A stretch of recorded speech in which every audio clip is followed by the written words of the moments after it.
This book, I'm Okay, You're Okay, was a bestseller. I was told the author of the book took his life, and I communicated that. Because of it, I was sued for $22 million. I believed a lie, and I suffered because of it. Years ago, there was a song, Hotel California. Do you remember the cryptic line? You can check out anytime you please, but you can never leave. There are many people that are becoming addicted to drugs and heavy drugs because of marijuana. Proverbs 22:3 says, "The prudent man sees danger, but hides himself. The fool goes on and will suffer for it." George Washington, our first president, said, "An uninformed populace is easily enslaved."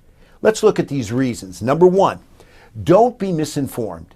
People say, well, this won't affect young people. It's only for ages 21 and up and private use. And, since you can grow it at home, it won't go out. It'll be sold, not on the streets. Hey, Colorado relaxed their laws on marijuana, and drug dealers are selling it on the streets. And even little children have ended up in the hospital from the cookies with marijuana. People say, well, it's for medical reasons. Cancer patients. Folks, scores want it legalized to get stoned, avoid jail, party, and make some fast cash. You look at Los Angeles, they've already closed 200 marijuana clinics. Holland, Portugal, Zurich, they have revamped their laws too. They see the dangers. Now, the number two reason we shouldn't legalize marijuana is because your health matters. Do you know that secondhand marijuana smoke is just as dangerous as tobacco? That's from a University of California, San Francisco study. Smoking cigarettes kills 400,000 Americans every year. 50,000 die from secondhand smoke.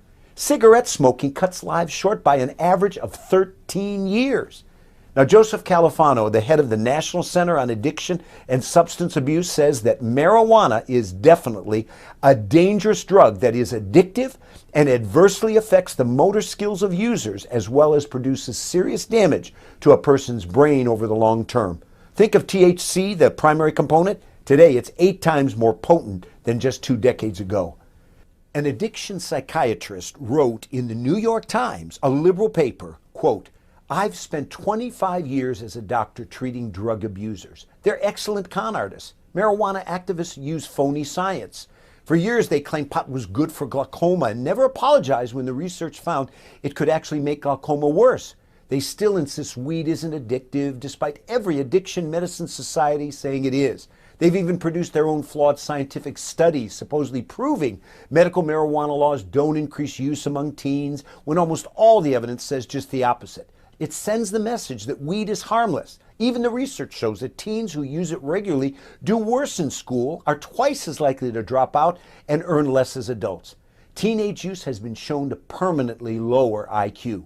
That's Dr. Edward Gogek, a Democrat and addiction psychiatrist, writing in the New York Times. If celebrities like Whitney Houston, Amy Winehouse, Michael Jackson, and others who died of drugs could give us a warning on this topic, what do you think it would be? You remember the movie Wizard of Oz? Do you remember at the end, the deceiving mastermind that was fooling the masses? He was exposed. Today, we've got to do likewise as we hear individuals advocating for marijuana legalization. The third reason we should not go down this path is we need to avoid deception. 2013 said this: 1 in 15 high school seniors reported using marijuana daily. 10 years ago, it was 1 in 50. Many are being deceived. It's an easy means of escape to problems, depression, school challenges, parental problems. But once the buzz wears off, what happens? You got to grab another joint, and that can also lead to harder drugs. You get addicted. The fourth reason we need to stay clear is because we're called to maintain maximum mental capacity. In the Bible, in 1 Peter 4:7, it says, "Be alert and of sober mind." Marijuana usage will bring about the opposite effect. It'll affect motor skills, damages the brain. In fact, Northwestern University had a study, and they said that healthy individuals who did not use marijuana scored 37 times better on average than users, not just addicts, who had smoked pot. On TV, there's a co-host, Joe Scarborough. He said, "I never smoked pot." And he said, "Why do I want to make my odds for success even longer? It just makes you dumb." The fifth reason is protect public safety. Folks, come on, traffic accidents, are tremendous. And yet we're going to compound it with pot? 33,000 Americans are killed, and 1/3 because of drunk drivers. And think those that are paralyzed or impaired for life. 1.2 million drivers are arrested annually for drunk driving. And the highest number is what? 21 to 25-year-olds. It's the leading cause of death for teens. We can't compound it with this. Number 6, we don't want to relinquish control of our life.